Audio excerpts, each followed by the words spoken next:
Hey guys, welcome back to Tony the Technician's channel. So today we're going to be moving on to a couple other things, just simple little things. Since I can't install my oil pan yet because the original pickup gets in the way of the windage tray in the bottom of the oil pan, and the one that the KMJ, the oil pan, they recommended a certain oil pickup which did not fit. The diameter was 0.625, and I have a big block, high flow, high volume oil pump, which is actually 0.750 or 3/4. So not only was the diameter of that pickup too small, it also turned in the wrong direction. It wouldn't have been sitting in the pan anyways. So I did a lot of research, started getting frustrated because I couldn't find shit. Called Summit. I even messaged KMJ about it, and they were telling me to get a different pump. I was like, I'm not going to get a different pump. I already have 2 of the parts out of the 3 that I need. I just want an oil pickup. So I ended up calling Summit. They helped me out. It's just funny because the pump that I have is pretty rare. It's older, but it's a Milling M77 HV, and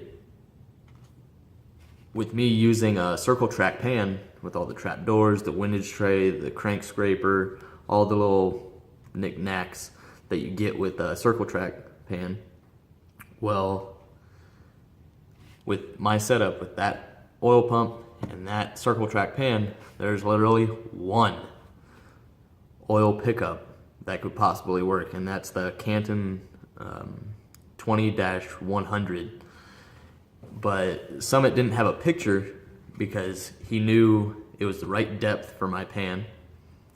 It was also the right diameter for my oil pump. So those are fine. It would work perfectly. The only problem is they didn't have an image, so I don't know if it turns the right direction. How my original one turned to the left when it came out of the oil pump, and the one that the KMJ recommended came out and turned to the right. I can't have one that turns to the right because it'll go outside of the pan. The pan won't be able to go down. So I wasn't too sure, so I called Canton, and I mean, it's kind of hard to explain over the phone and stuff without an image, but as they described it to me in hand, it sounded like it goes the right direction, so I ordered it anyways. I'm gonna be pissed if it doesn't work. It's $50 for a little pickup. Should be here hopefully by the beginning of next week, and hopefully that works, because if not, then I will have to get a different oil pan. There's nothing else I can do. But that's the situation with the oil pan. Instead, we're going to be moving on to the fuel pump block-off plate. This is from Jegs. It's part number 50501, if you're interested in that.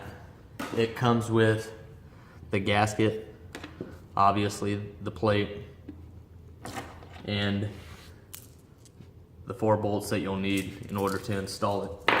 It's pretty simple, self-explanatory. I'll still show you, the process. You're gonna lay down a thin, it's just like the timing chain cover. You're gonna lay down a thin bead of RTV. You're gonna put the gasket on, line it up, and then you're gonna put another small thin bead on, and then you're gonna slowly torque down the actual plate.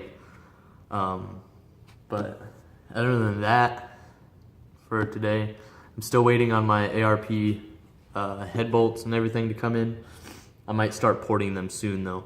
I'm gonna make that its own separate video probably, because I mean, I've been talking about it for I don't know how long and haven't done it yet.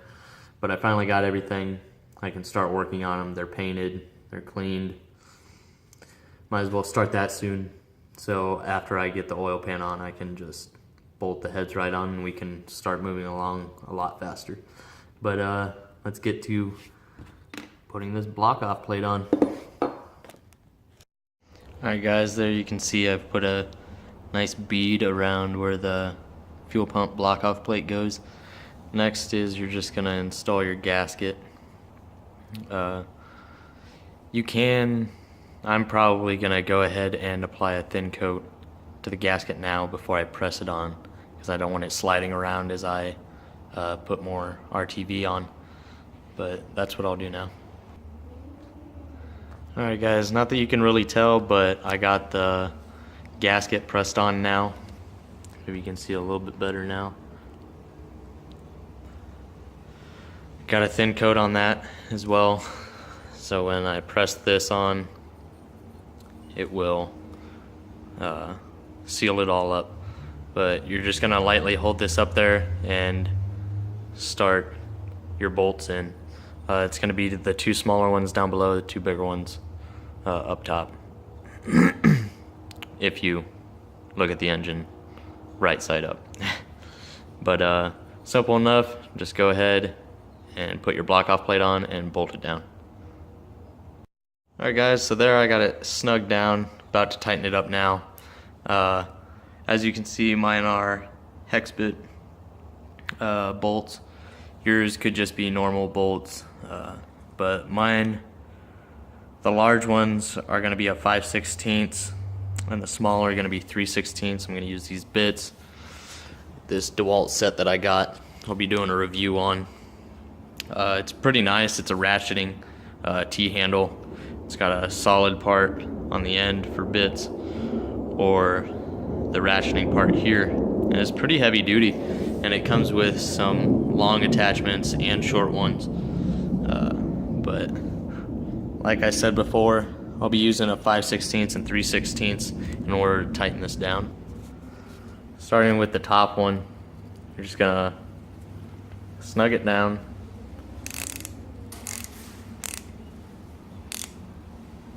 And then instead of going straight across, go to this bigger one and then crisscross. So, we gotta switch bits.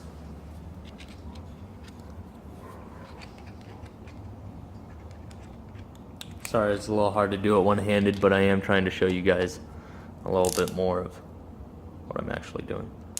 That's all I'm going for now. And then I'm gonna go over here, do this one. Just nice and snug. And then go back and tighten this one up now.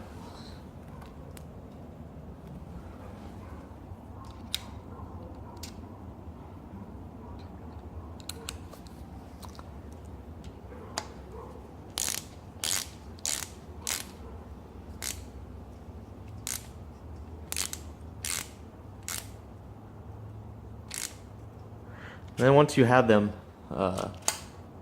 snug, now you're going to go through and do it once more for the final touch. So I went in, I screwed them in by hand, and then I tightened them down just very lightly with these till they about stop. Now you're going to go through and just give it a nice little torque down. I'm not sure what the exact torque is for these, but I'm sure it's around 6 pounds, 6 foot-pounds. So that's the fuel pump block off plate and how to install it. Hope you guys enjoyed. Sorry it wasn't much of a video since I don't have any of my oil pan stuff, but we will get to it. We will also be getting to these like I've been stating in a lot of my older videos. And then also we will be going into another video of my new 52-inch Husky flat black toolbox and all the new tools that I've bought, because I'm all out of room. I got stuff laying everywhere. It's driving me crazy, but that is supposed to be in within the next couple days, so I will have a few more videos up. Thank you guys for watching. Make sure to hit that like and subscribe. See you guys next time. Alright guys, so gonna be moving on to porting the heads. I just pushed back the paper that I had stuck in here just to keep a lot of the stuff from falling. I'm also going to use a vacuum while porting these heads to keep a lot of the gunk out of there. Here's the porting kit I got. I showed you guys. It's just sanding rolls. You got your 120 grit over here. You got your 80 grit.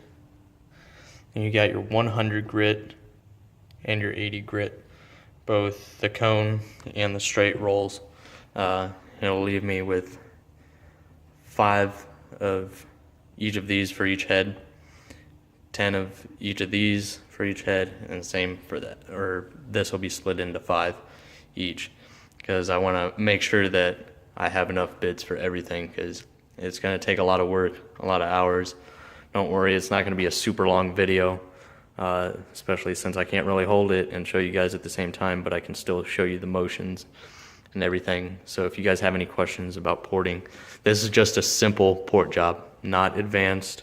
We're not going into a lot of detail, just a nice cleanup, getting the, well, obviously the paint from in here, but the rough walls, we're just gonna smooth them out basically and gasket, pretty close to gasket match, because with these you can't necessarily perfectly gasket match because I would be running the walls too thin, but we are gonna smooth them out. Basically that's all we're gonna be doing, is a nice smooth runway for the exhaust and the intake.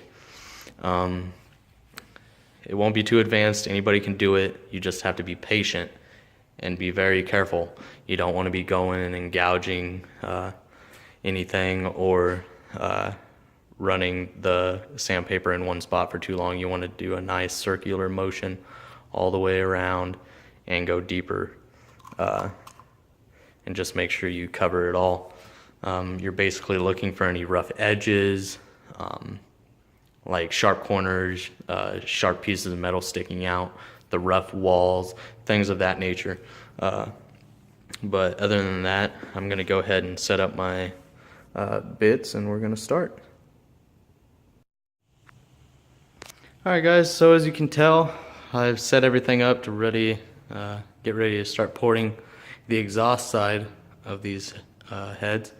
I have my vacuum with the small adapter in order to get in here. Really comes in handy when trying to get into tight spaces. I also have my Dremel with the extension, so I don't have to hold on to the entire Dremel. I can just use this, which I will be using these 2 bits just to start out with. And then I have my drill, and I've already prepped it, one with the straight roll, one with the tapered, and this is the rougher grit. And then as you go, you'll move on to the finer grit, so you can get a nice smooth finish. So start off with rough, and then as you go, move to a finer grit. To start, I'm going to use the Dremel and just use these, get most of the paint off. I need to pick up more sanding bits like this. These are my last 2, so we might not get far with the Dremel. It'll probably mostly be drill. But let me load the tips and we'll get back to it. Alright guys, so I got my first bit loaded. How you're going to start is, with aluminum you'd want to use some kind of grease or a heating compound in order to keep it from overheating the aluminum. But here I'm going to start with this bit. Start off slow, don't go crazy, nice slow speed to start off with, and you're not too much the bottom wall too much.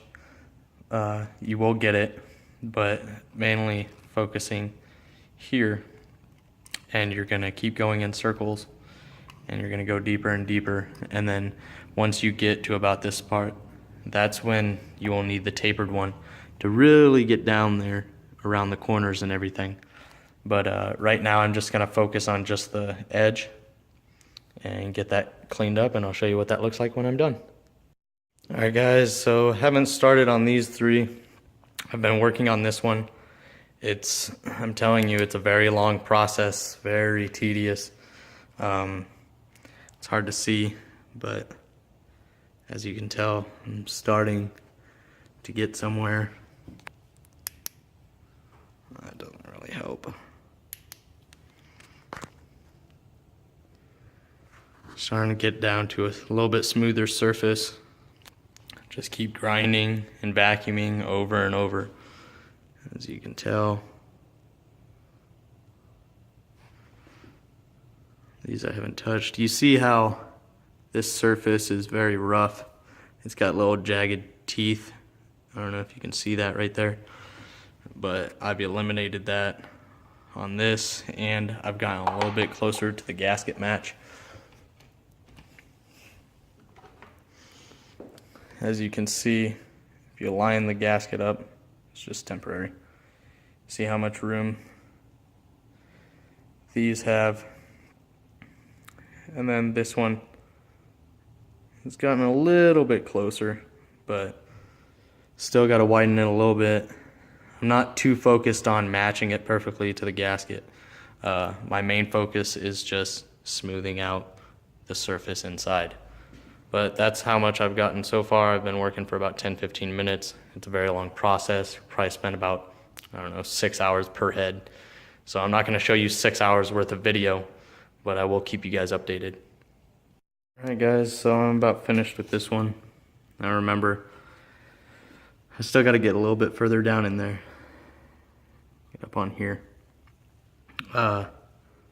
But if you guys are expecting to see like a really nice ported head, it's not going to come out, doing it this way, it's not going to come out like what you see professionals doing and things like that. This is a very, very basic porting job. It's basically just cleaning and smoothing the walls out, getting rid of these big gouges and parts that stick out, and then just smoothing everything out, making a nice smooth surface. I'm not going in, I'm not making it all shiny, I'm not making it look like a brand new head. I'm smoothing it out, just so you guys know. So I'm almost done with this one. It's been about an hour. You're gonna go through quite a bit of bits. It looks dirtier than it is. This is actually all done already. It's just really hard to see in the light. This paint won't come out. It's in some little grooves, and I'm not gonna dig a hole right here just to get that out, So that one's almost done. Then we're gonna move on to the others. It's the same process, just all in a circular motion, just around and around, and then you want to get down there by the valve. Make sure these edges are nice and smooth. Make sure you get the roof so it's nice and smooth. That's just a basic port job. If you want it a more advanced port job, I suggest taking it to your machine shop. This is all I'm going with. They're already pretty damn good heads. I'm really happy with them. I just wanted to clean them up a little bit. So that's it. After I get done with these exhausts, we'll start on the intake side of the head. Alright guys, so as you can see, the other ports that I haven't touched, I just began on the first one. It's already looking much better. Getting this groove out of there, I've already started to smooth up the surface compared to these jagged ones on the sides and stuff. Just getting that all smoothed out. Still got a little bit to do. Still got to get further back in there, get the roof, get down here a little bit better, but it's coming out pretty nicely. It takes time. Just remember to keep checking your work. Don't just go at it and then end up going bigger than your gasket or gouging anything. So just remember, constantly check your work. Make sure to draw the line for your gasket. I just keep checking mine literally every minute or so. So once again, thank you guys. subscribe. See you guys later. Alright guys, so about finished up with this one. Just a little bit left to do. Got the roof a little bit there in the corner, as you can see, and then around the bend as well. I just got that back there to keep most of the dust out from the shavings. Got a little bit on the floor to do around this curve, but it's the same process throughout all of them. Not much else to tell you guys. Probably gonna take this little lip off right here. I really appreciate you guys watching. I can't tell you how much it means to me. This is a big project for me. I've been wanting to do it for a long time now. Me and my father rebuilt this 8 years ago, and that was very special to me. And to do it by myself, I wish he was here, but I'm really glad because I'm going through school,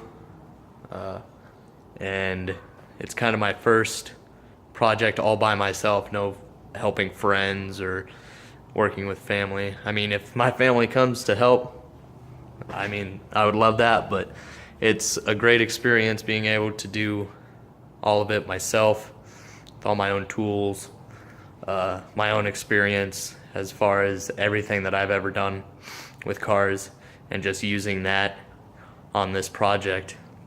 It's a great feeling, and I can't wait to get it all done, show you guys what it all looks like, show you the process that I went through. And I know some professionals out there, or people who have been doing this a long time, might not like some of the ways I do things, or have different ways of doing it, or just plain don't like what I'm doing. But as far as those beginners and people who love to do this kind of stuff, this is still, I like to believe, good information, a fun project to just watch come together.